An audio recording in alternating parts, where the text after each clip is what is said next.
Hey Philip, how's it going? Going good. How are you? Pretty good. Pretty good. Boy, it's been a newsworthy week. Quite the heavy hitter for me at least. Um Yeah. I certainly enjoyed the news story that came out Friday yeah. Why don't about we IDPH staff mocking the appearance of medical cannabis patients. it's like eh, well, okay, let's jump right into that subject. I'll have the story linked in the show notes for folks that want to check it out. You introduced it pretty well. The headline is five state public health workers kept a yearbook that mocked photos of medical marijuana applicants. And this is from an inspector general's report, which I will also link in the podcast description. I reached out to the person that wrote this story, and we may have them on the show in the future. Um, so yeah, I'm curious, Phil, you introduced me to this story. Break it down for folks. I know we've just kind of wisped the surface. What's the story here from your perspective? I mean, what it reminds me of, honestly, is like I worked at a 1 hour photo place when I was in high school. And there was like kind of a policy because you have to look at people's photos like back in the day when you would print them and you'd like make sure they turned out and everything. And there was like a policy that you just did not share things that were in like you didn't say like, hey, look at this, or like things like that. That's like pretty much what it sounds like they were doing. It's like people would submit these photos, and if for any reason the photo was amusing to them, they would like call someone over and be like, hey, look at this guy, and then go to like put it in this yearbook that they had that they kept in their break room just 24/7. Yeah, yeah, and it's pretty crazy to see. This report is it's really detailed. I'm not sure if you've really taken a good gander at the Oh official yeah, I report. read through and highlighted parts of it. Nice, nice. I'll share the Well, because report. there's more, like the article includes a lot of stuff, but there's like more details in that full report. And Absolutely. just the fact that like in people like that they interviewed, like every single um one of them who's interviewed is saying that it was like everybody there, knew about it and was like okay with it. Right. And I get the impression that Mr. Willingham, which seems to be the main subject of this story, I don't know. Tell me if you agree. I get the impression that he sort of flip flopped. Like he was like, yeah, I'm aware of it, but maybe it's not as big of a deal. But like you say, it seems like every other perspective was like, no, everybody knows about this thing. And actually, we have a lot of fun with it. Like, Yeah, it was so like for their amusement, they said. There was yeah. no like official reason to have it. Like part of what they like in the article, it's like, oh, it originated because of like deficient photos. Like you're putting photos that wouldn't be approved in the book, but like all over it, it just says there was no like official reason to have it. There was no purpose to it. It wasn't like a training manual or something like that. Yeah. I found it interesting that, like you said, it was in their break room. Everybody knew about it. And I like that the report detailed that as an initial step in the investigation, OEIG investigators met with Mr. Willingham in his office at the Division of Medical Cannabis.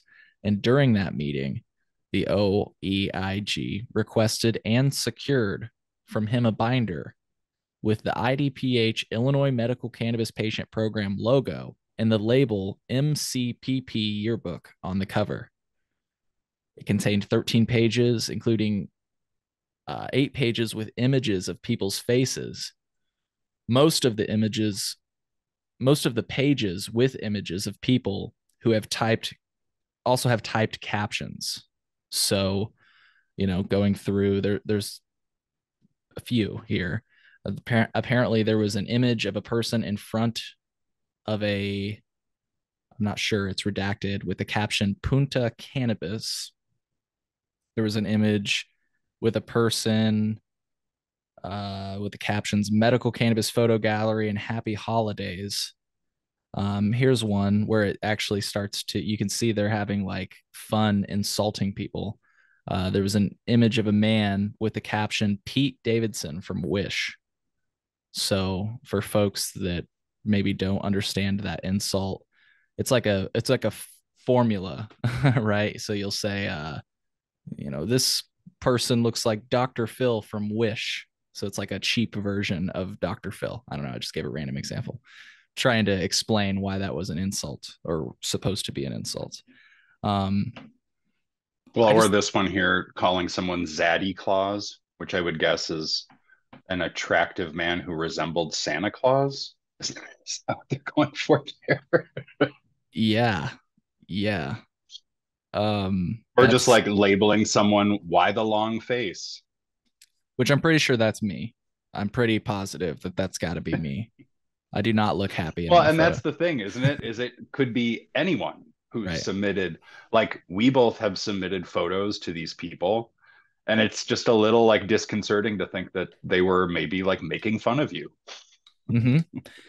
And might I add, like, we've talked about this a few times. I think it's interesting that this application is supposed to be treated confidentially, and we're very familiar with with other applications that are treated confidentially that you Or cannot. supposed to be, supposed to be.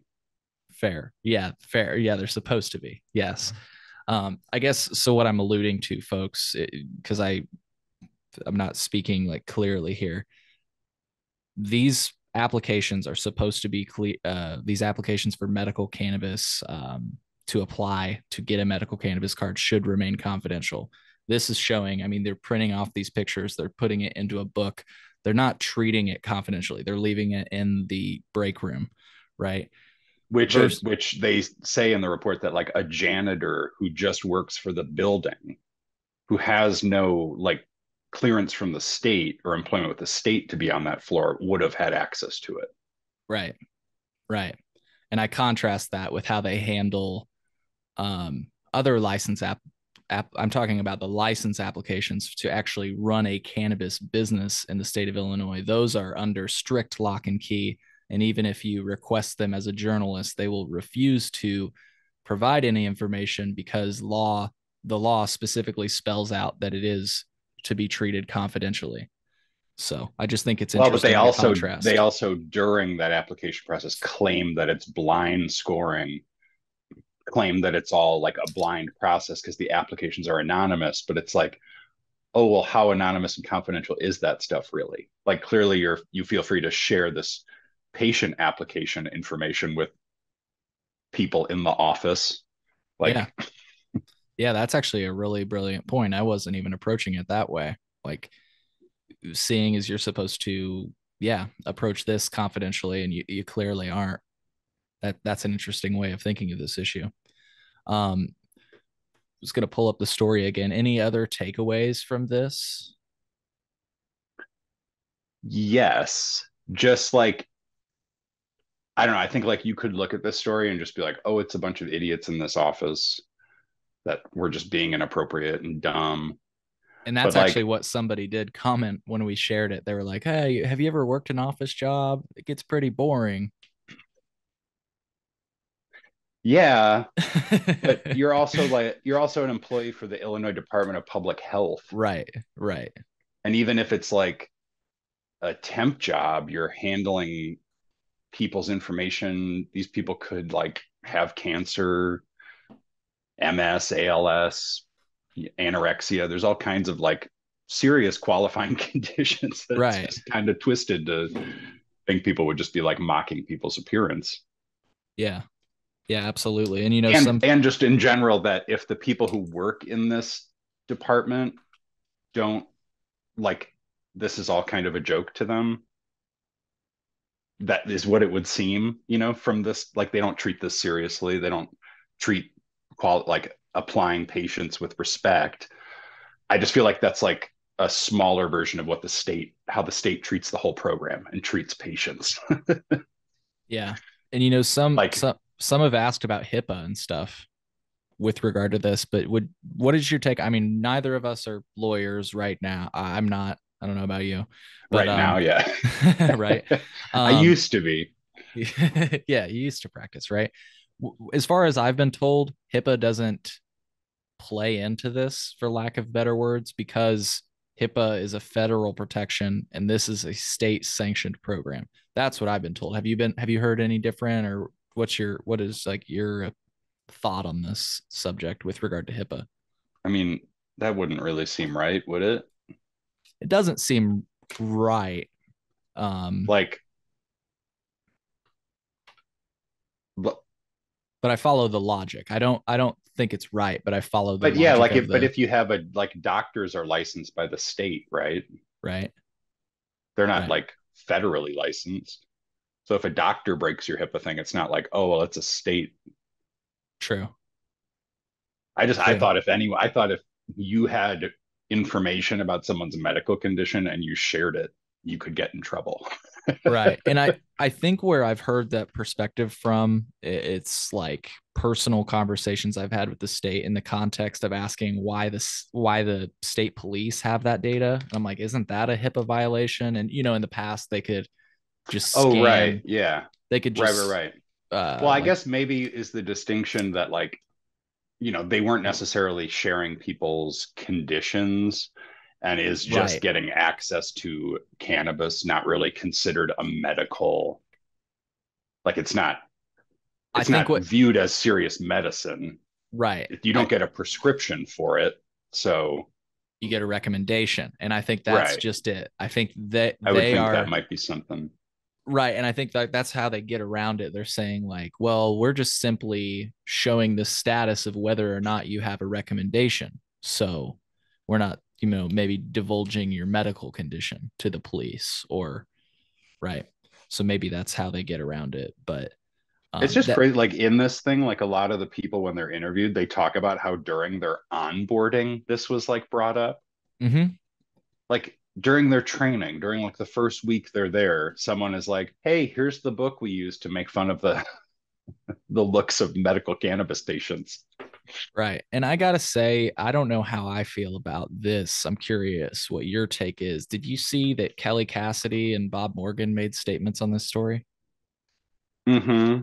I mean, they're just trying to get out in front of it, I would imagine. Right. Well, it's just, you know, um, they say basically, let me share here just for the record. Um, the first tweet that I've been able to find on this is from Representative Kelly Cassidy. For years, Representative Bob Morgan and I have been pushing for better patient-centered policies in the medical cannabis program at IDPH and often have wondered why it was so hard to get that across to them. Now we know why. And she links the article.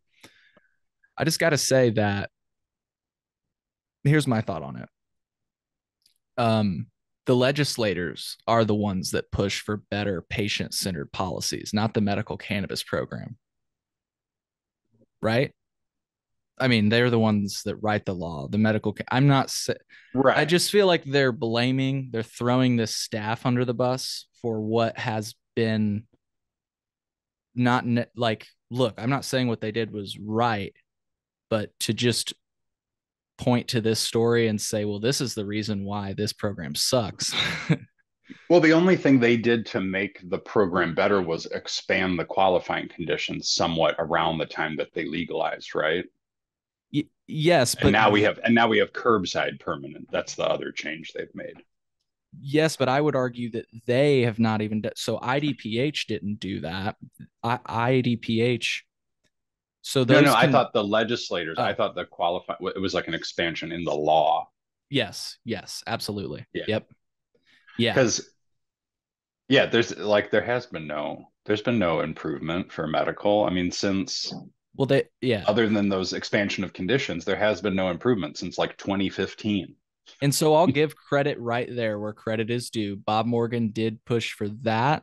He pushed for the program to be permanent. He pushed for that new portal, and all those things came out of it. Now, Hmm. we could talk about the transition, but we won't. Um, my thing is, I just think it's, yeah, it's just a little unfair to blame this story completely on the shortcomings of the program. I mean, certainly, having people that are this unprofessional is probably indicative of some of the issues we've experienced. But I don't know, I think this tweet, maybe I'm reading into it too much, but I feel like it puts too much on the department, right? Well, the one good, like, I have opinions of both of those legislators, but like, it's just good to have attention on how shitty the medical cannabis program is. Yeah. So if this could be like a little bit of a light to be like, hey, we need some reforms in this program, like among them allowing patients to buy at any store, including new social equity licensees. Mm-hmm. That could be first and foremost. Yeah. Yeah. And I mean, there are people in the industry that back proposals like that. So maybe that would even push it along. So credit where credit is due. Bob Morgan, I alluded to, um, a transition maybe being not so smooth. He acknowledges that. He says, Representative Cassidy and I have been regularly shocked by the compassion missing from the medical cannabis program, like taking months to approve patient applications, online system shutdowns without public notice, nearly ending curbside pickups during COVID. Time for reforms, he says. So I I agree. thought this passage in the uh full report was interesting. It's about like the fourth employee they interviewed. She said she was bothered by the yearbook and that she was particularly bothered by the Punta Cannabis page because she recognized the person in the photo as a patient in a case she had worked on. She said the patient had a redacted and that he was transitioning from being redacted. She recalled that she worked with the patient's mother on his application and that the mother had sent in the photo in approximately early redacted. She said that Miss Rivera Rodriguez was handling the application corrections and thought the photo was funny. She said that she did not say anything about the situation because she was still in her probationary period and did not want to rock the boat. And Wow. then this next part, she said she has heard employees saying things like, oh, this is an interesting one. I should put this in the book. Or this one's funny. Let's put this one in the book. But she never saw anyone place anything in the yearbook. So just the fact, like, there was that yearbook and there's 8 pages of people's pictures with text and whatever making fun of them. But also just that in the office, it was like a way for them to amuse themselves just by looking at photos and being like, hey, look at this doofus. Come over here and look at this guy. Right. Right. And it's insane because, I had spoken to some of the people mentioned in this. Miles, who's like the main, I guess he's the leader of this division. We were actually going to have him on the show. Um, so the You reason should I try bring this up, now. right? I don't think that's going to happen. The reason I bring, oh, whoops, the reason I bring that up is because you speak to these people and they seem compassionate. They use, I got the impression that they use cannabis and everything else, but to know that this is going on behind closed doors, it's insane. Well, and also like, I'm not going to act like the man is the devil or a potentially bad person in every aspect of his life, but just that the tone in the office that handles these applications is as such is just crazy. Yeah. Right. Certainly the guy never should have been leading that department Right. or that division.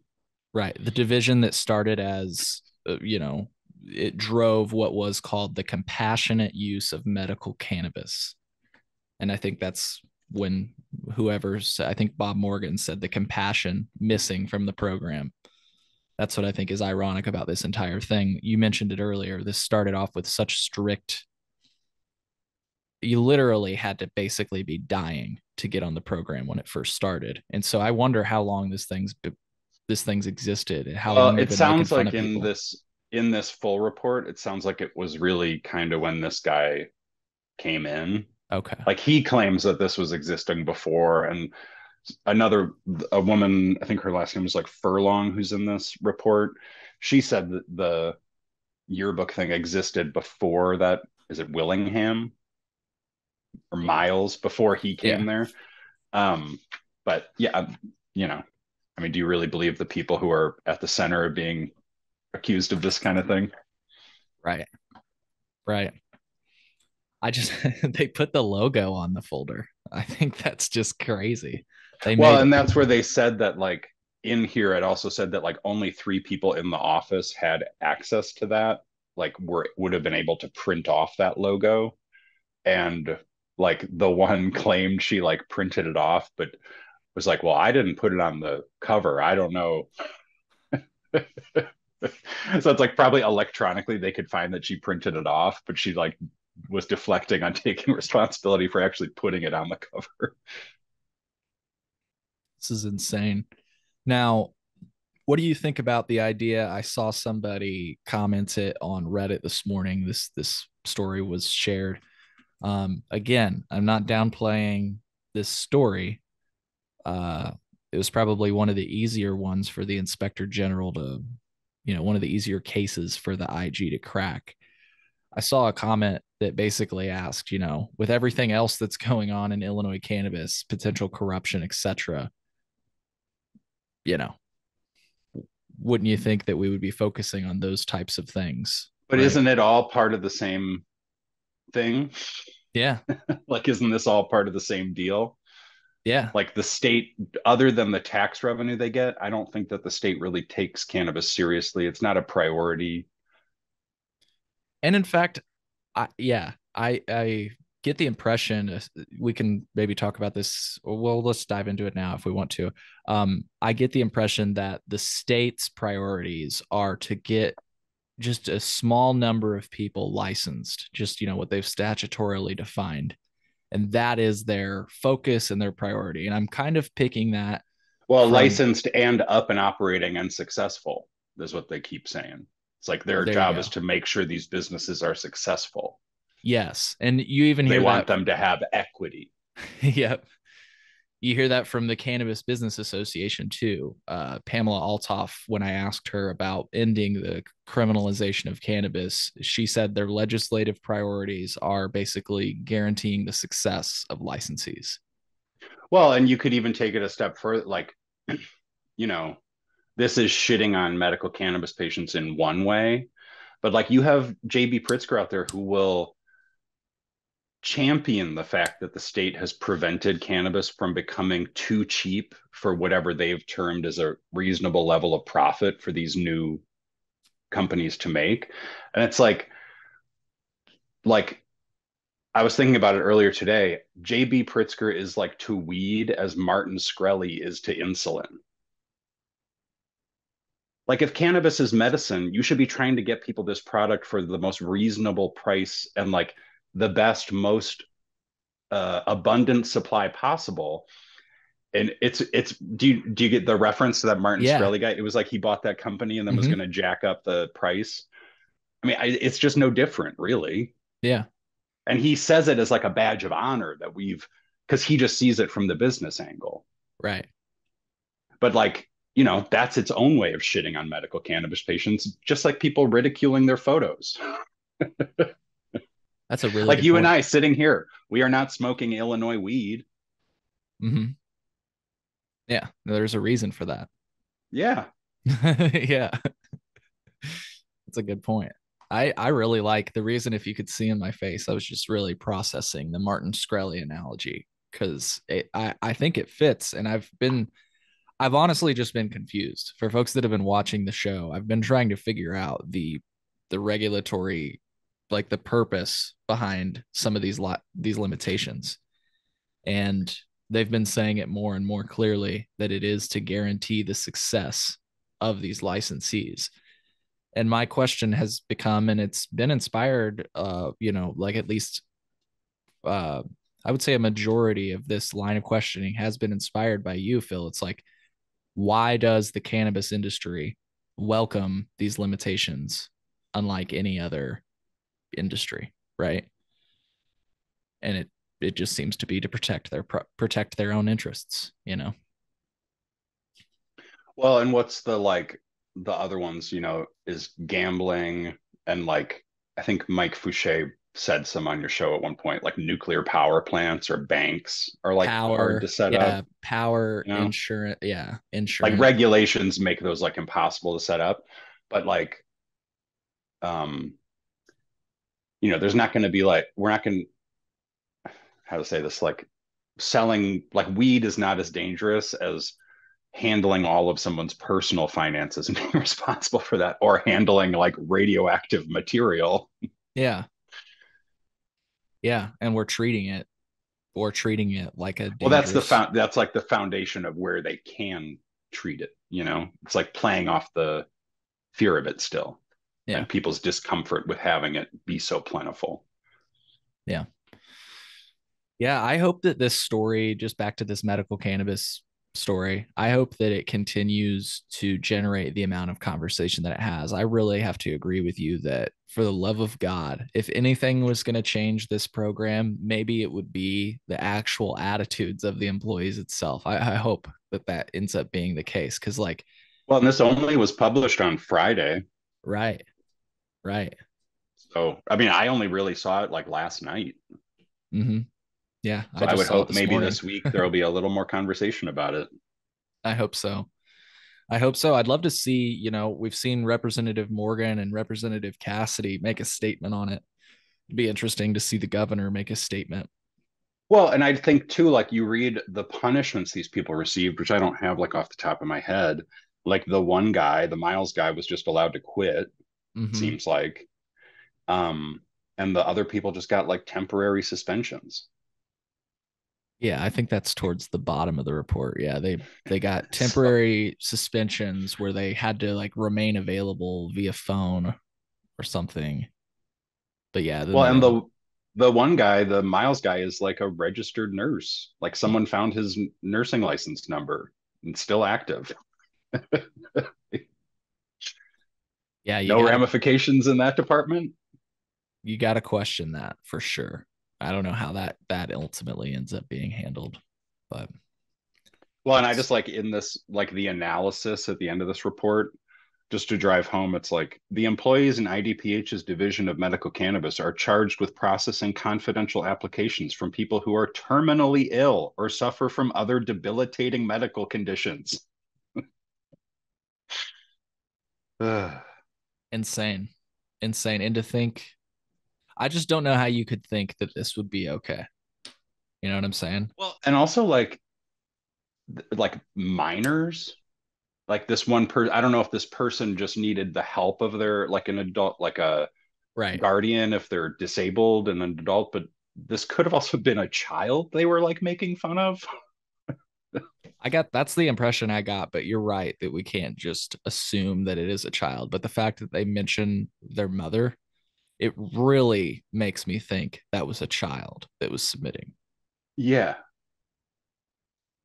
So, well, again, folks, we'll have the article by the Chicago Tribune and the entire report in the show notes if you'd like to see that. Before I move on, anything else that we didn't mention that you had highlighted that you don't feel we've addressed so far with this I mean, I insane would say story? just like get in touch with your local representative. If you're a medical cannabis patient who has ever submitted your photo to this program, like if this makes you uncomfortable, get in touch with your local reps and make sure that they know about this story. Because it's not like going to be like a top news story, you know. Right. It very Kelly much. Cassidy and Bob Morgan will comment on it because obviously they like all this stuff, I'm sure, comes across their desk. Mm-hmm. Yeah, I have to agree with you though that I think in the scheme of things, this is gonna. I mean, 420 is this week. This is gonna be swept right under the rug. So folks, keep it Well, alive. or maybe the opposite, since attention is on weed. Hey, very good point. Very good point. Either way, I want folks to keep it alive, and I like your recommendation. Bring it up to your representatives. Make sure that they're aware. Damn it, I just dropped my joint. That's no good. Um, well, cool. You brought up curbside, and so I wanted to transition to variances because I recently found out about a different variance that the state has issued in the past.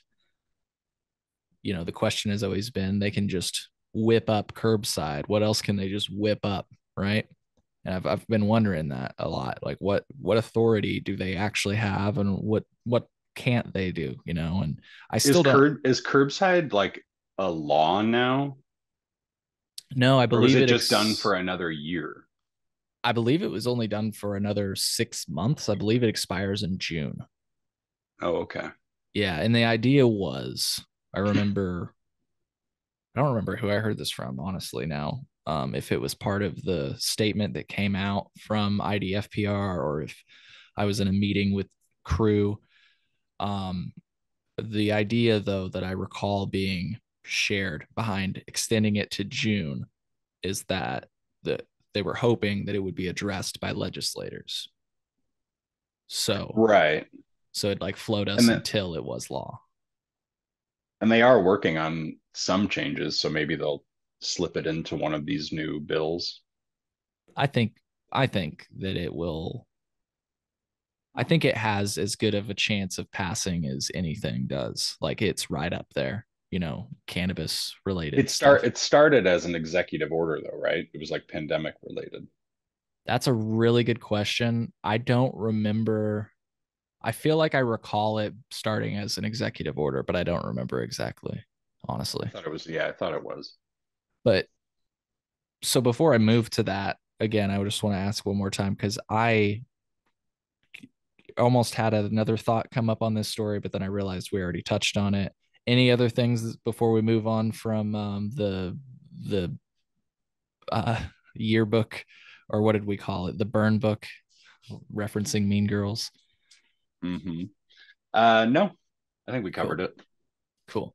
Just wanted to make sure. So, okay, if you recently saw our interview with New Era, you will have learned it was certainly the first time I've gotten somebody that was able to that was willing to speak on the record regarding this subject. You may have learned that in the past, cannabis cultivators in the state of Illinois have been allowed to cultivate outdoors, which, if you didn't know, is newsworthy because the original cultivation licenses and the new cultivation licenses, frankly, are they require a lot of capital and you know ingenuity, because they have to be really high class. Um, Reaching for words right now, but the point is that it's capital intensive, Well, they and so essentially have to build like a big box store type structure and it's climate controlling like and all the costs associated with maintaining a building, right? yeah, and thank you, As opposed to just being able to get like a plot of land, put a big fence around it and plant some plants. thank you, thank you for breaking it down because I was like reaching to try to contrast. I saw you Um, reaching there. yeah, so you just put it perfectly. I mean, you have to build a climate controlled environment, which, folks, is a lot harder than you think it is. I'm not going to sit here like I and pretend that I even understand it. I understand enough to know that it is a hard task. And in fact, it differs from wherever you are. So whatever you build here in Illinois doesn't mean you can copy and paste that and use it in California or Oklahoma or Arizona. There are different factors you're going to have to deal with in every state.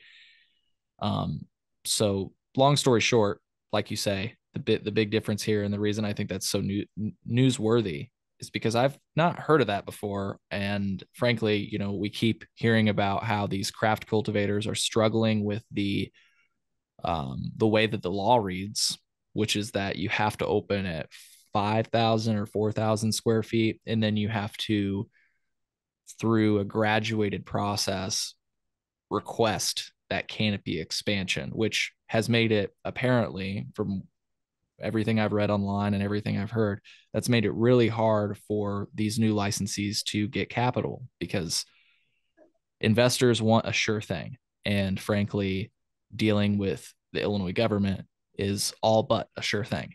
And What was so the last count on the number that are like either under construct, like what's the number that are under construction? I feel like it was like a dozen, wasn't it? Yeah, that's a good question. I don't know, but I'll try to pull that up. There's like one that's selling product. There's like a couple more that are like okayed to be growing. Right, right. It's a small number. Well, I but think. at the same time, like we were saying earlier, I'll bring this up about the infusers. Like they can't grow their own Mm-hmm. and they need to buy all their distillate from a licensed producer. So right now, the only ones they can really buy it from who have excess to sell them are going to be these same operators, these 21 big licenses who have been around forever. A craft grower, people are thinking craft flower, it's going to be some great indoor grown, great flower. But the reality is a lot of them can't come up with the money to build those buildings and get those types of operations started. So it would be ideal if they could just plant a field and extract all that stuff for distillate, or maybe they want to make their own extracts. But that would also help the infusers because the last I read, those people are paying like $10,000 to $12,000 for a liter of distillate, um, which I think is like 10 times what it goes for. I mean, Michigan is oversaturated, yes, but that's like 10 times what it goes for over there. Yeah. So it's like a high, if you could cut that in half, you would have these infusers making a lot more money. Mm-hmm. I think I found the list, my friend. This is on the Illinois craft or the cannabis website for Illinois. So it says PDF list of licensees with construction and operational status. So it looks like, 1, 2, 3, 4, 5, 6, 7, 8, 9 have construction approval. And one, two, I think Two are two are operational. Oh wait, sorry, there are more. Three are operational, and maybe a little bit over 10 have construction approval. So Yeah. And that's out of like over 100 licenses, right? yeah. And my thing is, and maybe I don't have to say this, but I think the number would be larger. The number of operational people would be larger if there was a variance issued that would allow them to cultivate outdoors. Oh yeah. I mean, and I mean, if we went back to that, you remember we said the goal from the state is to ensure that the licensees get up and running and are successful. If that's the case, why wouldn't you do something like this to help them? Throw them a freaking bone here, man. But and also like why did they stop doing it in the first place? Right. Well, that is the okay. So that's a really good Like question. there's a reason why they approved it and then they stopped it Mm-hmm. and now no one seems to bring it up. So Why now did you this start it and why did you stop the it? speculation that I've heard is that Nature's Grace and Wellness, which is one of the companies that I believe had this variance. I believe there have been multiple, but we're going to try to get the exact answer on that. Um, I believe it just ended because they simply didn't do what they needed to do to renew it. That's what I've heard. Now You I've did asked, mention though that another company potentially also did it, right? correct. Yeah, so NGW and potentially I've heard GTI, and I think I've even heard of a third, but I don't want to. I really stepping out. I've definitely heard of NGW and GTI doing it.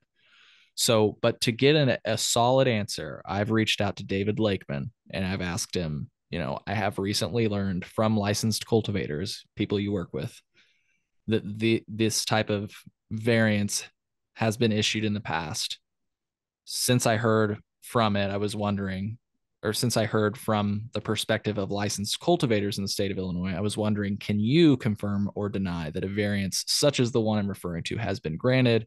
Please provide other details if possible, such as when the variance was issued, how it was issued, what the rules were, and mention anything else you feel might be important. Um, so yeah, I guess I did lack why it's not still a thing. But what I just really quick, what I have heard with regard to one of my questions, and I think this was maybe mentioned during the interview, but what were the rules for the variance? Well, the rules were kind of back to something you just mentioned.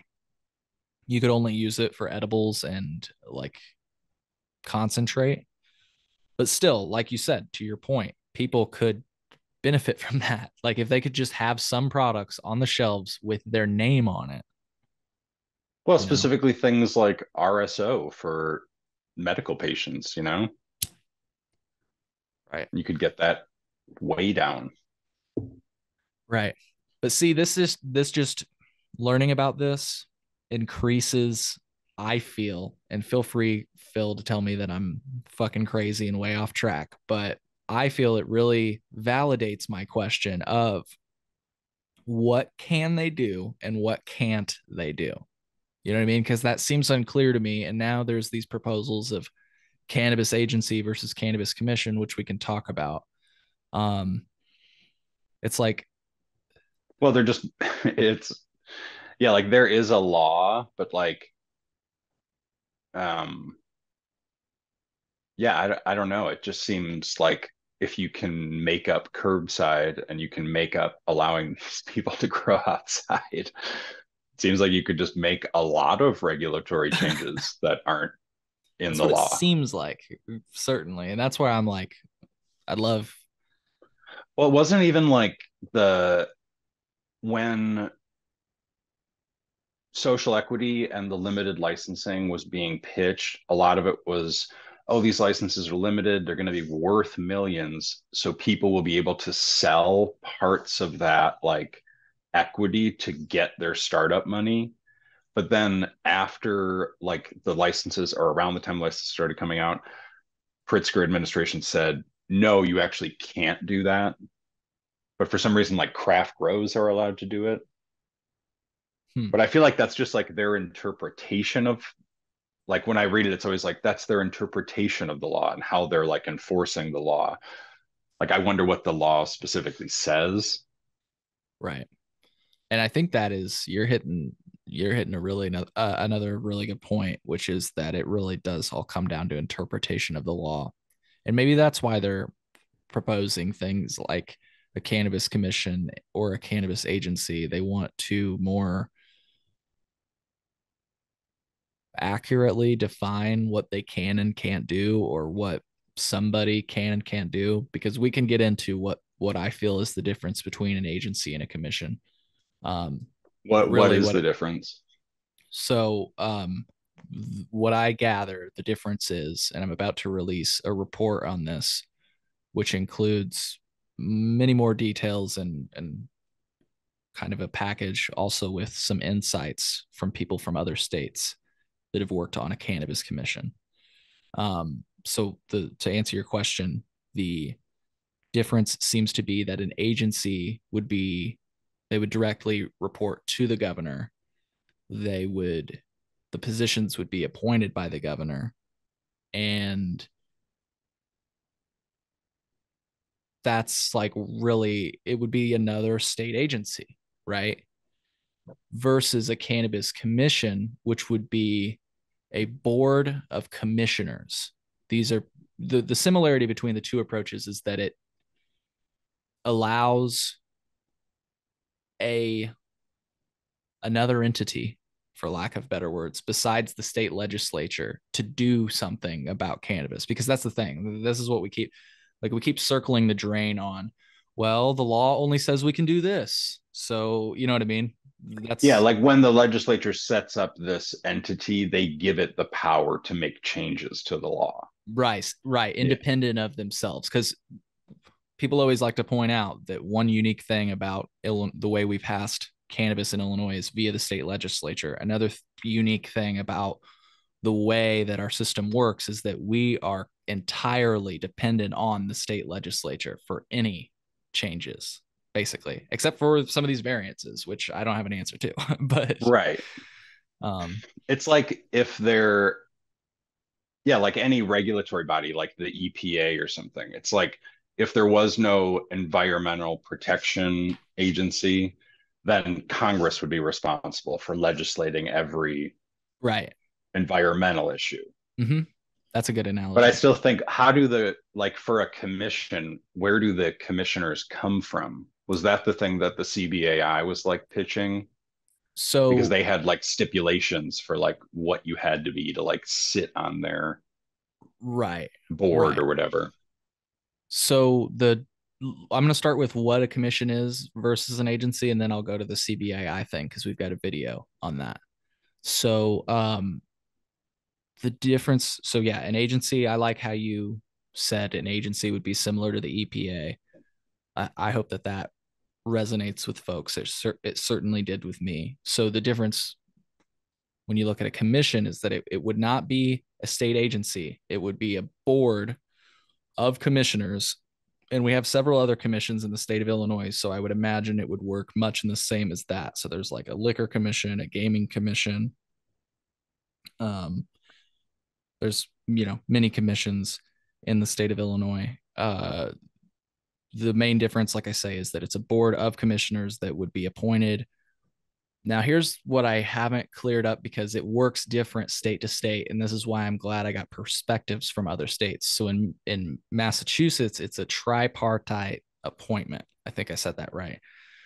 So it would be so some of the commissioners would be appointed via the governor, some commissioners would be appointed via the Senate, and some via the House, I think. So it'd be, from three different elected bodies.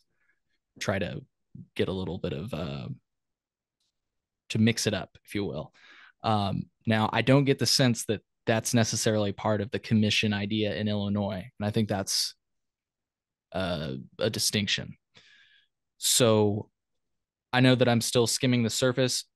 What you'll find in my report is that I very much still don't know. Like, I kind of know the idea, the main difference, if you will, of what an agency and a commission is, but what that will actually mean and look like in Illinois is it remains unclear to me. So I'm going to try to just put out all the perspectives so that A commission has like the same power though, right? I get the sense that they do. Now, here's where it gets interesting. In the past, you might be familiar with this report from our history project we're working on right now. The past CROO has proposed the idea of a cannabis commission.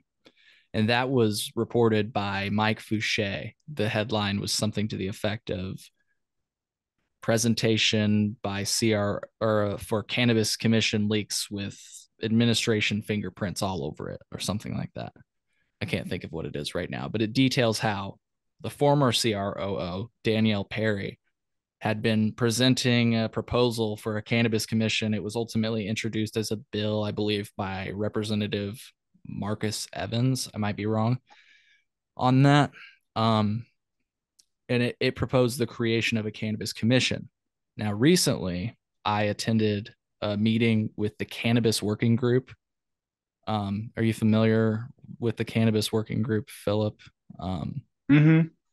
Yeah, so it's like, I think it's like mainly led by LaShawn Ford, I thought.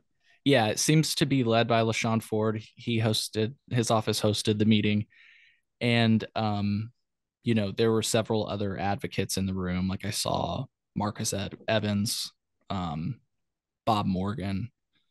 So the state made clear in this meeting that I'm referring to, which will be more clearly reported in our report on this subject. They led by saying they are proposing the creation of an agency. And so we're about to watch an interaction between the state and the Cannabis Business Association of Illinois. And so you had asked, the Cannabis Business Association of Illinois is making it very clear on their social media right now that they support the idea of a cannabis commission. And like I just said, the state is making it very clear they support the creation of a cannabis agency. Okay. And then in the past, the state has seemingly supported the creation of a cannabis commission. And if you noticed, I asked in my interview with Pam Altoff, why the change of heart? What's going on? Right. And she wasn't able to opine, as she said. Let me see if I can get this up so that I can share my screen here. So what I'm about to share, like I said, is an interaction between the state of Illinois and the Cannabis Business Association. And well, I'm just going to play the clip. Let's go right to Pam and Jordan, and then we have to wrap up. We're all over now. And thank you again, Ms. Representative. I just want to clarify the legislation that we are supporting and that was worked on was kind of a collaboration with the crew office. Framework of that legislation was done with, and admittedly, Aaron, I see you shaking your head. Admittedly, there were some changes to that, but again, all I'm indicating is that that was kind of a position that was taken before on a commission level as opposed to an agency. Doesn't mean we can't still go forward and talk about what's possible, but I agree. I think that is something that needs attention and sooner rather than later. We've heard from all the legislators that they want this to be an agreed bill process. So we need to develop consensus as rapidly as we possibly can. And this session moves fast. Can I just respond to that really quickly, Representative Ford? I just want to point out, I realize that the previous crew supported a commission. I'm not going to lie, but there's no reason to not say that it's true. She did. What I can tell you is that the governor and my team and the governor's administration supports an agency. I will also just point out that there are some very serious differences, just for transparency's sake, between the bill that Danielle Perry, previous crew, drafted and HB 1436. And so we don't need to get into a debate right now about it, but I will tell you that there are things that were deleted in 1436, like the 40%, no dispensary having more than 40% of one product on their shelves. That is imperative for social equity, specifically craft grow. And so I would just say, and not to mention expanding the board. I think Danielle said 5, this one said 7, and gives the majority and minority leaders from both chambers the ability to appoint members to the commission. So I would just say that before we say, well, crew, I worked on this with crew, like, let's be accurate that there were very serious changes made that will harm social equity, which is a problem for me, but also for this administration as a whole. That's great. Jordan? Yeah, real quick. Yeah, I was not aware that. First of all, thank you to everyone, hosting this today. One, thank you, Aaron, for bringing that up. I was not aware of that. Rep. Evans, can you comment on that? So before we move any further into this recording, I'm not sure. Were you able to hear that very well? Yeah, I can't see a video, but I was hearing it fine. So my source on that didn't feel comfortable with providing the full video. Yeah. But there is about to be a moment where you can see video. And I want you guys to pay attention to the face of Aaron Johnson, our Cannabis Regulation Oversight Officer. So just a little bit of background for folks. I'll break this down in my official report on this subject, but this meeting was invite only. I don't know how I got invited, and I won't tell you.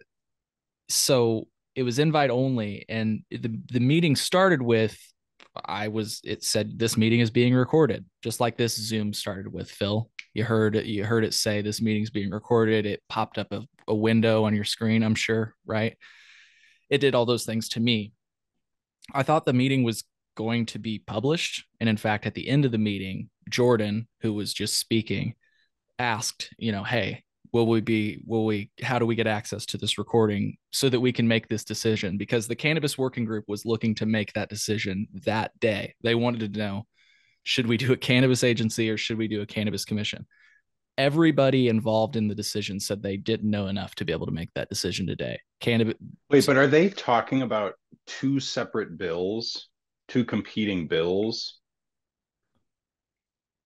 Because like when she says there were like changes and like, it removes the 40% requirement for stores only being able to carry 40% of one type of product. That sounds like just like changes they're making, you know, like they had the one bill and that now they've made this new bill. And like, was the one like the agency bill and now there's like a commission bill? I get the impression that it's But there's reverse. like other changes in there too. Right. You basically got it head on except reverse. I get the impression that the first bill was a commission and it's like a 379 page bill, which apparently I need to read the bill. It apparently, yes, you just heard it right. I'm glad you took home the breaking news story, which is apparently it struck the 40% inventory rule, which, and is that like maybe like a thing like, oh, they have all this power, but they can't change these things? I don't know, but because she said things were deleted for this new bill. Right. So that would lead me to think like there was like in this bill, it's like, okay, you have all the power to do all this stuff, but these things that we deem imperative to social equity, like you can't change those. But then maybe in this new bill, it's like, oh, they do have the power to change those. I don't get the impression that the new bill would allow them to change that. That's, I think, what she was trying to say was kind of like, and this is what you'll see in this interaction, what I'm kind of saying, like, watch her face for, because basically she's saying, you know, Pam, this is like just my perspective. And I want to make that very clear, folks. It could be that I'm wrong, but my perspective is that Pam just asked about, hey, you know, we were discussing the idea of a cannabis commission. What's going on? And she's like, hey, I'll give you that. You did talk to the former CROO about a cannabis commission, but I'll tell you right now that this is Aaron Johnson, and Aaron Johnson and Governor Pritzker don't support the idea of a commission. We support the idea of an agency. And she said, I think she brings this up to like add on to it. And in that proposal, I'll have you know that there was that which would, you know, harm craft cultivators and social equity there, you know, by effect. I feel like she was bringing that up to kind of, it felt to me to point fingers to her. You know what I'm saying? Because maybe I'm connecting dots where I shouldn't be connecting dots, but who else would benefit? To be like, yeah, this is another thing they're advocating for, you know, so that's what they're at. Right. CBAI, for folks that are listening, we got to be very clear. Yeah. Yeah. So what I feel, and it sounds like you're agreeing with me, what I feel why she said that is to say, hey, Pam and CBAI, I know you talked about this in the past, and I also saw this language that happens to benefit you and all of your members, and it harms our goals on social equity. You know, and so she contrasted that with their approach. So Jordan is about to ask for the opinions on the elected representatives in the room on what we just heard. And I think this is important to add for the record. I've obtained basically the entire recording of this meeting. And like I said, my report will pretty accurately detail most of it. But this is as much as I'm going to release, I think right now, of the recording after talking to my source. So let's listen to the rest of the clip. And again, I want to reiterate, folks, please watch the video version and watch the faces. Are you able to provide your opinion or comment on whether or not you support an agency versus a commission? Thank you. Well, actually, Jordan, the members of this work group has made a commitment to listen and not take a position. And so we really need to hear from you all, and this is what this is about. For sure. I was just, that's LaShawn Ford. We have not had enough time to digest, read and discuss. So I was just wondering if the elected officials had time. I'm not sure it's fair that we have to answer that and they don't. Yeah. We're right where you're at. This is actually new to us as well. And so, yeah, Jordan, that's where we're at as well. And Leader Evans, did you have a response? This is Leader Evans. No, even I think he has a good point. It's not about which one is better. We're trying to determine that. So our conversation is laying out the facts and making sure we agree on the facts. Then the facts will determine what's the better route. That we got to remove our personal agendas And no, we ain't protecting no jobs, we're not protecting no views. All we're putting out is the facts. So we're listening to your facts, we're clarifying the facts, then the facts will reveal what's the Sure. best. How about the shelf space? I don't think anybody, at least in our working group, was aware that Okay, now this is where I want you to watch Aaron Johnson's face. that 40% was going to be removed or had been removed. It's critical. Nothing's been removed. That's an old bill that doesn't matter. Throwing out these bill numbers are irrelevant. We're not discussing bills. We're discussing the facts. Once we lay out the facts, or to get LRB to develop any bill. So all bills don't. Okay. No, I was just saying, because I seen a one-pager by CBAI that had 1436 on there, so I wasn't sure if, I wanted clarification of that. But again, thank you. Can I answer the two report just real quickly? There was no intent to move that 40%. If that's being read in there was no intent to do that whatsoever. All right, this is going to be wrapping up, and I just want to see if we could end on. So the other face that you saw that smile from was Vaughn Bentley, who's from IDFPR. I mean, I saw facial reactions from the crew, from IDFPR, from some other guy that I don't think works from the state. I think everybody. I was mainly watching Erin, and she looked amused. Yeah, you could tell that. I don't know. I don't want to read too much into it. Looked like she didn't want to look up because she was going to roll her eyes. Yeah. And I don't mean to speculate too much. I'm trying not to, but I have to at a certain point. And so that's what I'm doing when I say, like, look at their face, And to me, first of all, the entire room acknowledged that was said. Jordan is the one that vocally said that, like, whoa, I don't think anybody knew this.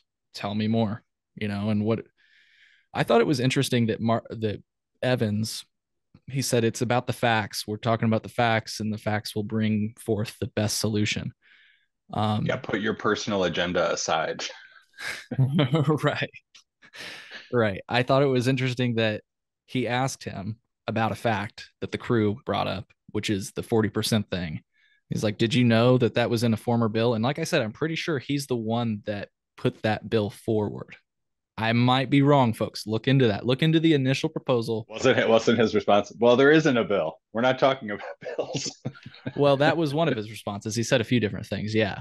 But basically he asked about the former proposal, which crew just brought up, and said, did you know about this? And he was like, look, it doesn't matter about the bill or whatever. And it was just like, how did that language end up there? I don't know. Like, it doesn't just like fall out of the bill. I would like to see what the specific language was. Yeah. Let me look at it. Let's see if we can find it really quick. And if we can, it's okay. We can move on to our last subject if we're not able to. So for folks that wanted to read about it, about the initial proposal, I'm pretty sure that this report by Mike Fouché is detailing the initial proposal, which I have to flip into reader mode here. So there was a 379-page bill to consolidate the cannabis oversight for multiple agencies. It's interesting. He put into one agency the Cannabis Equity and Oversight Commission, which is, agency commission. Are they saying so are they saying the 40% thing was in this bill? That's what I am. Right. Because I also remembered that this was very much like introduced at the last minute. And look, like they were trying to get it through at the last minute before the session ended. Look who sponsored this bill. The person that said it doesn't matter. The old bills don't matter or whatever. Right. I might get exactly what he just said for the record, but let me just do a quick search of the full text and I'll see is there 40% or anything like that I can just find off of a Control F. I'm not finding anything easy. All right. I did a quick search of the text I could find of the bill, which was introduced by Representative Evans in the past. I couldn't find what Aaron Johnson was referencing, but because I did reference what Evans was saying, I want to just play it back just to make sure that I captured accurately the spirit of what he said with regard to Jordan's question. Because again, if Evans is the one that presented this proposal which is no longer the one that the state agrees with at all. And in fact, they disagree with. Just like I said, I want to just listen to what he said again. No, even I think he has a good point. It's not about which one is better. We're trying to determine that. So our conversation is laying out the facts and making sure we agree on the facts. Then the facts will determine what's the better route. That we got to remove our personal agendas, and no, we ain't protecting no jobs, not protecting no views. All we're putting out is the facts. So we're listening to your facts, we're clarifying the facts, then the facts will reveal what's sure. the best. How about the shelf space? I don't think anybody, at least in our working group, was aware that that 40% was going to be removed or had been removed. It's critical. Nothing's been removed. That's an old bill that doesn't matter. Throwing out these bill numbers are irrelevant. We're not discussing bills. That's an old bill that doesn't matter. Again, if so is that a fact about the bill? That it's an old bill and it doesn't matter? I guess, but do you get what I'm saying? Like, if he's the one that introduced it, I feel like it's so crazy for him to say it's an old bill and that it doesn't matter. Like, it's like, but it does matter if you're the one that introduced that language. Why the hell did you do that? Do you get what I'm saying? Well, yeah. And where did that come from? Well, I mean, yeah. And who actually writes these bills, Right. And I mean, I know that that's the elephant in the room here. It's not like Marcus Evans sat down on a Tuesday evening and wrote this bill, a 379-page bill, right? I don't know who writes these bills. No, GTI's lobbyist probably did. There you go. There you go. Well, so that's an interesting one. And I, with a lack of, I don't want to I'm not trying to diss on people, but it just does seem like we're in a scarcity of cannabis reporters right now. There's not a lot of stories coming out, but I don't know. I'm glad that one reporter found this inspector general report though. Like, that gives me faith that there are still people out there, on the beat. And I do think there's this story about public corruption and cannabis going on in Michigan right now. They started a little bit. I would say they started a little bit before us, to the extent that they would have a ability to be super corrupt. So I don't know. I just feel there might be a lull now, but I'm hoping that 1, 2, 3 years from now, we get a good amount of public corruption stories in this whole cannabis expansion we've had. Yeah. Is this the story you're referring to? Mm-hmm. Yeah. So for folks that are listening, the headline from the Associated Press is ex-head of Michigan Marijuana Board admits he took bribes. The former head of a Michigan Medical Marijuana Licensing Board has agreed to plead guilty to accepting $110,000 in bribes, where he led the panel over a 2-year period, authorities said Thursday. He acknowledged in a signed court filing that he acted, quote, corruptly when he accepted cash and other benefits to help businesses get licenses. And I mean, if this happened in Michigan, do we think it has happened here? No. Maybe. No. I just come on. If you had to bet on one or the other, you would guess that there will be things to come out yet. Yeah, you'd hope. There's just been so little that's actually gotten started, But Phil, they did so much with the original awarding of licenses to keep it fair, and they kept the confidentiality of the licenses, to keep it all fair, right? So that there weren't any of these backdoor deals made. So why would you think? You can find out how they did that in episode 232. That's right. Yeah. Why would you think, given all of that something similar to this would happen in Illinois? I know. I just keep I've been hearing about this story lately because I'll watch that Jazz Cabbage Cafe, which is some Michigan cannabis activists, and they've been covering this. And I just keep thinking this is just, it's got to be going on here in Illinois too. Has to have been, and potentially still. Yeah. And there certainly have been allegations that, we aren't short of allegations being made with regard to this stuff. So just saying, time will tell what actually happened. So I think a story to end on for today, good story to just wrap it all up, is this story here. Illinois may bar cops, hold on a second, from searching cars based only on the smell of marijuana. So I'll just read a little bit of the story. Nearly every day, prosecutors in Chicago's felony bond court sessions can be heard explaining how police found guns, drugs, or other contraband inside of a vehicle after a, quote, odor of burnt cannabis was detected, which ultimately led cops to conduct a search. And wise defense attorneys counter that there's no way to know if the cops really smelled pot or not. I think I know one of those wise defense attorneys. With recreational marijuana now legal in Illinois for 3 years, individuals also would no longer be required to store marijuana in an odor-proof container. Oh, I am so sorry. So here's the thing. Recently, there's been a bill proposed, and we've talked about it on the show with defense attorney Evan Bruno. That's what I was alluding to a little bit ago. So if you want to check out that episode, just scroll through and look for our most recent episode with Evan Bruno.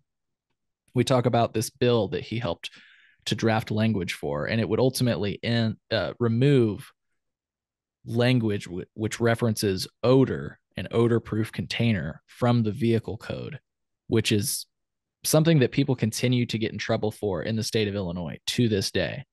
And it's really funny. I wanted to include this story, which covers the bill. I like that they asked the Illinois Sheriff's Association how they felt about this bill. And Jim Katechuk, he had this to say.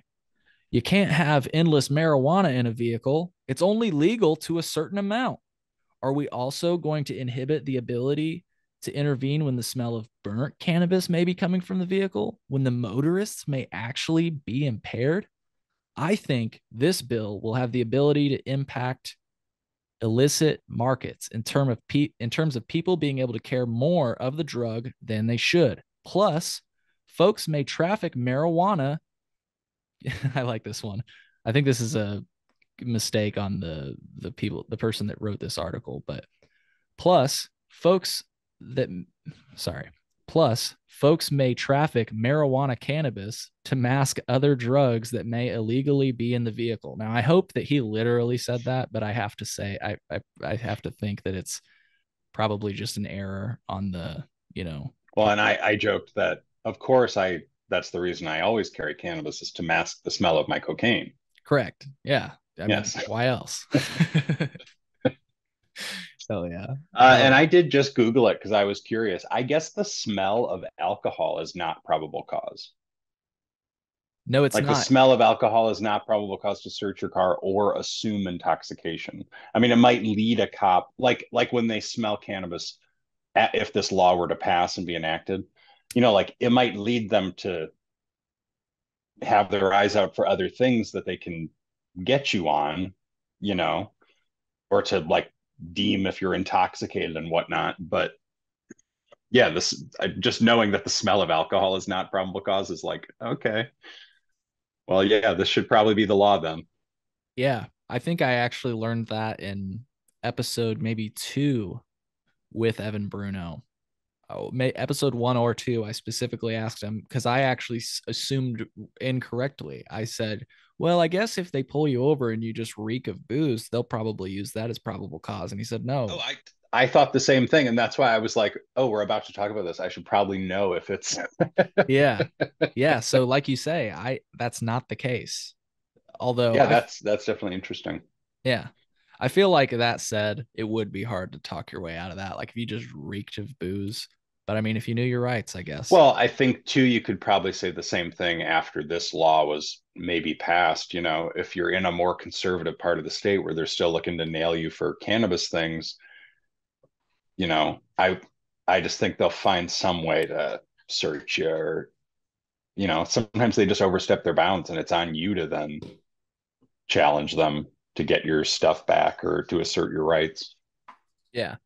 And as somebody who's not an attorney, all I can do is try to give you the advice of people who are, which is to, know your rights. I would look up the Pop Brothers at Law script. It's pretty goddamn, I would say it's the best legal advice I've heard of, and I've ran it by other attorneys to make sure that it's not just because, you hear the name Pop Brothers at Law and you're like, how official could this be? It's pretty good. And all of their lines, we've had them on the podcast before, are based on Supreme Court precedent. The main thing I won't get into the script and all that stuff. Here's what I want to just say on this subject with regard to speaking to the police, interacting with the police. And this is from the perspective of police. Police commonly see people, but let me just say it this way. Police never see people talk their way out of jail. What they always see people do is talk their way into jail. And I'll leave it at that. So keep your mouth shut. Let your attorney do the talking. And and even an honest cop would tell you, I know someone would say that's a total oxymoron, right? Yeah. But even a cop who's being forthright, they would say like, yeah, like you shouldn't just be like babbling to cops. They're looking to get you in trouble for something if they're like looking at you for anything. Right. Right. Yeah. So, hey, man, well, we covered a lot of ground today. Any thoughts that came up that we maybe breezed past or, that you wanted to bring up? I don't know. Anything? Just if you're a medical cannabis patient, be angry they were potentially making fun of you. Yes. Yeah. That was like, I like was just Googling last night and I was like, what? I was like, is this a fake story? Like, am I dreaming? Because it was like 11 o'clock at night. I was like, am I half asleep? No, it's real. It really happened. Yeah, it really happened. And it's crazy is that like you kind of do your scratch your eyes thing, but at the end of the day, is it really that surprising? Well, no, but it's nice to have confirmation that like that's what people that work for the state think of medical cannabis patients. Well said. Is just a source for entertainment and amusement. Yeah. Through ridicule. If I could capture that moment, though, that was perfect. You weren't surprised at all, but like it's nice to get that confirmation that is indeed the case. That's sad. That's a sad. I was surprised to read about it, I would say. Fair enough. Right? You're right. Yeah. Because you're surprised anything comes out or gets public. Like True. that one person in the report is like, well, I didn't want to say anything because I didn't want to rock the boat. Or just the idea that like people would carry on like this and not think it would be like noteworthy to anyone, even after people in the office said, this is problematic. We probably shouldn't do this. Right. Well, and I realize this is slightly different, but it's kind of emblematic of everything we just spoke about with the Cannabis Commission versus Cannabis Agency. We didn't really touch on this yet, Phil, but why in the fuck are all these conversations happening behind closed doors? One of the main points of the proposal from the state is for the agency, and you'll see this in the report, is like, oh, it'll set up a consumer complaint hotline and all these things that'll help consumers. It's like, okay, why aren't consumers a part of this motherfucking debate? Why is it the Cannabis Working Group who obviously they seem to be industry focused, like they said it themselves. I think the story that talked about the formation of the Cannabis Working Group, they're like, we are here to make sure that the licensees get up and going, all that stuff. Yeah, I just feel like they're like, if the state is, because the state is supposed to represent all parties. So I feel like if they're having this working group about cannabis and it's, and it's fine to say it that you want to make businesses successful and make businesses be okay, but like consumers and businesses do not have the same interests, and medical patients and businesses certainly don't have the same interests. So you would hope that if you have a working group around cannabis with our state representatives, that they would be including in that group like at least one or two advocates representing at least medical patients.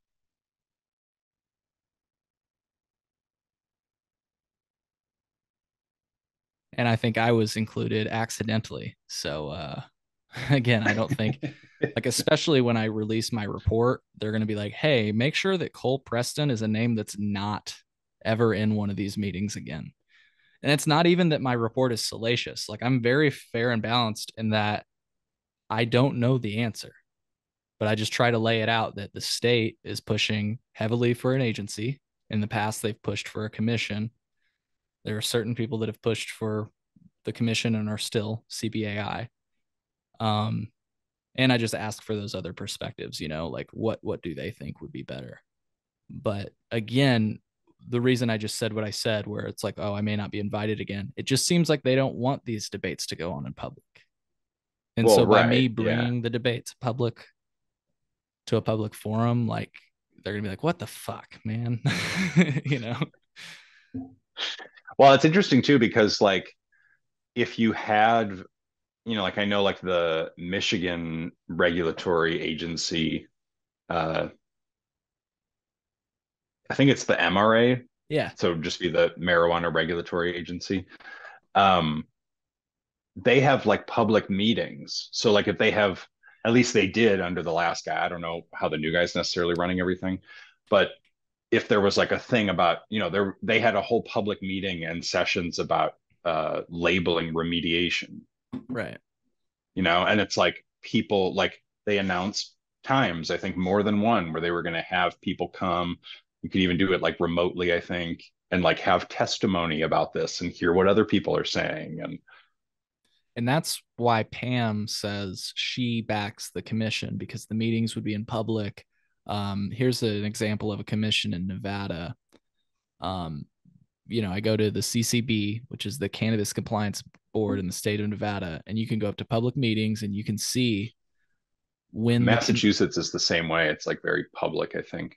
Yeah, you can see when they meet, and I could go back and watch the streams. Which is just, again, all of the conversations. But when you say Pam is advocating for the commission, are you saying the bill that Marcus Evans introduced with Danielle Perry? Thank you for asking me this again, because you asked it earlier and I don't feel like I answered your question. So because like we're having the conversation about an agency versus a commission, which has like its own distinction, but when they say commission, is it just like we're talking about this bill that also had this thing about getting rid of this 40% requirement? Right. So please make sure you get a firm answer out of me on this, because I'm about to look it up. Legiscan. So I was going to look up the current bill, because here's the thing why I'm getting confused. So yes, the former bill that I'm getting the impression that the former bill that Mike Fouché reported on from when Danielle Perry was in office is the one that had the 40%. I don't get the impression that that's still in the bill. Well, that old bill is like dead because it was the old session. Correct. Like it would have to be reintroduced, but it could still be the same bill. Correct. And cannabis agency. So what I'm looking up right now, I'm pretty sure the current bill, oddly enough, and this is why I'm so confused. This is like adds to my confusion. The current bill, House Bill 1498, and there's House Bill 1436, which I can share my screen right now if that's helpful for folks that want to do their own research. I'm on legiscan.com. I did a search in the state of Illinois for cannabis commission, and you find two bills that are currently in the House Rules Committee, House Bill 1436 and House Bill 1498. Interestingly enough, they both say commission. They don't say agency. That's why I get confused, because the state, and I share it in my report, has a fact sheet for an agency, right? So I don't know what bill they're referencing, but I don't get the impression it's the ones that are out there right now, because if the state's pushing for an agency and this says commission, right?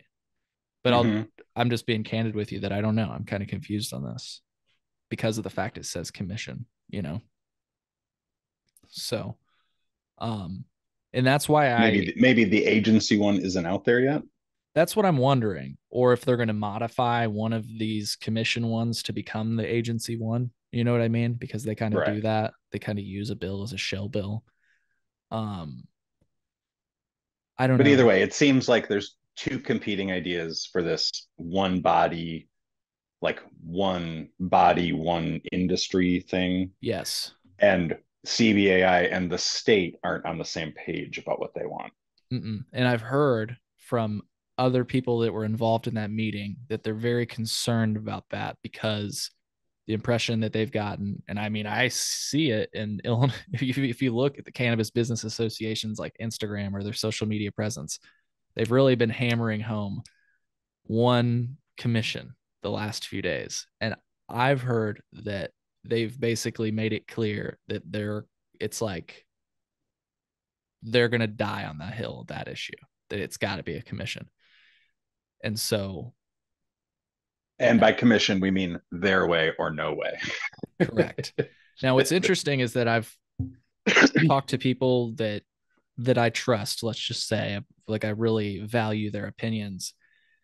And so, first of all, they acknowledged that the way that it is now, like currently with this stalemate, like especially like a stalemate like the one I just described, where it's like you just said, my way or the highway, like all of the current operators benefit from that. So if that just continues, yeah, right. You know what I mean? If that just continues, then they continue to benefit. So realize that.